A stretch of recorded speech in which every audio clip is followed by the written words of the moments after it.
नाज़रीन, कुछ मुकदमात सिर्फ अदालतों में नहीं लड़े जाते, वो माशरे के ज़मीर पर भी गहरा असर डालते हैं। उनकी बाज़ सिर्फ रिपोर्ट्स या फैसलों तक महदूद नहीं रहती, बल्कि वो इंसानियत, इंसाफ और माशरती इक़दार की कसौटी पर भी परखे जाते हैं। ऐसा ही एक केस था नूर मुकद्दम कत्ल केस, जिसने जुलाई 2021 में पूरे मुल्क को हिलाकर रख दिया। एक बेगुनाह, पढ़ी लिखी, बाहिम्मत लड़की को सफाकी से कत्ल किया गया। कातिल कोई अजनबी नहीं बल्कि उसका साबिक दोस्त ज़ाहिर जाफर था, जिसने इस्लामाबाद में वाक़ अपने घर में उसे 2 रोज़ तक कैद रखने के बाद निहायत बेदर्दी से उसकी जान ले ली।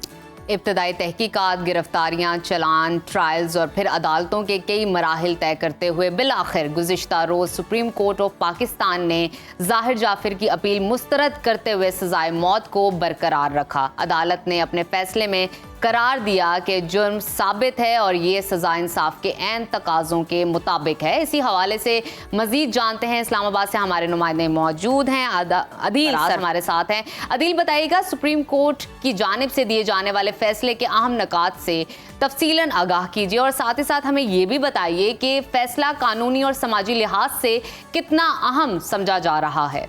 एक टेस्ट केस भी इसको लिया जा रहा था और हमने देखा जिस तरह सोशल मीडिया और पाकिस्तान के ट्रेडिशनल मीडिया ने इसको कवर किया और जिस तरह ट्रायल कोर्ट ने सबसे पहले 4 माह के अंदर इस केस का ट्रायल मुकम्मल किया और फिर हाई कोर्ट ने भी इसमें किसी भी तरह की ताख़ीर नहीं बरती, फौरी तौर पर जो फैसला है उसके हवाले से उसको रिव्यू किया और उसके ऊपर फिर उसी फैसले को बरकरार रखा, जो था ज़ाहिर जाफर की सज़ाए मौत और दीगर 2 मुल्ज़िमान जो कि एक माली है और एक चौकीदार है उनके घर के, उनको 10-10 साल कैद ट्रायल कोर्ट ने सुनाई और उसके बाद हाई कोर्ट ने भी उसे बरकरार रखा। और इवेंचुअली जब ये मामला लैंड किया, अब देखें 2021 से ये शुरू होता है केस और 2025 में आज हम मौजूद हैं और ये case supreme court of Pakistan decide कर चुकी है। बिल्कुल, ये बड़ा स्पीडी ट्रायल हुआ, हमने देखा और बड़ा अप्रिशिएट किया जा रहा है। ये बताइएगा कि अदालत ने रेप की सज़ा को उम्र कैद और अगवा की सज़ा को ख़त्म करने का जो फैसला दिया, सज़ा जो थी अगवा की उसको 1 साल तक महदूद रखा 10 साल से।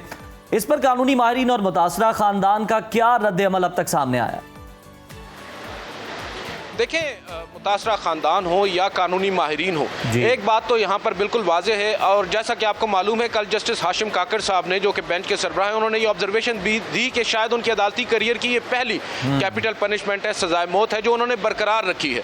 अमूमन हमने देखा है एपेक्स कोर्ट के अंदर या सुप्रीम कोर्ट के अंदर जब मामला आता है तो अमूमन जो सज़ाए मौत होती है उसको उम्र कैद में तब्दील कर दिया जाता है और 302 की जो दफ़ा है, जो कत्ल की दफ़ा है, उसके ऊपर अदालत की जानिब से सज़ाए मौत को बरकरार रखा गया है सुप्रीम कोर्ट की जानिब से, जबकि रेप के मामले के ऊपर उसे उम्र कैद में तब्दील किया गया है। और इसी तरह अगवा का अदालत ने बारहा यहाँ पर वाजे किया है कि क्योंकि अगवा का केस ये बनता नहीं है, जो मुल्ज़िमा थी, जो नूर मुकद्दम साहिबा थी और उनके साथ जो ज़ाहिर जाफर, इनका एक ताल्लुक था और ये एक तवील अरसा से एक साथ रह रहे थे और ये एक एस्टैब्लिश्ड फैक्ट है। बिल्कुल अदील, आप सही कह रहे हैं। यानी समाज के अंदर ये भी रिमार्क से सुनने को मिले, ये भी ऑब्जर्वेशन दी गई कि जो लिविंग रिलेशन है उसके तारीख पर सोसाइटी के अंदर डिस्कशन होनी चाहिए और साथ ही साथ जिस तरह से ड्रग्स का इस्तेमाल होता है इस पर भी जो है वो गहरी नज़र रखने की ज़रूरत है और ये मामला ज़ेर बहस लाने चाहिए। बहुत शुक्रिया अदील, आप हमें अपडेट कर रहे थे।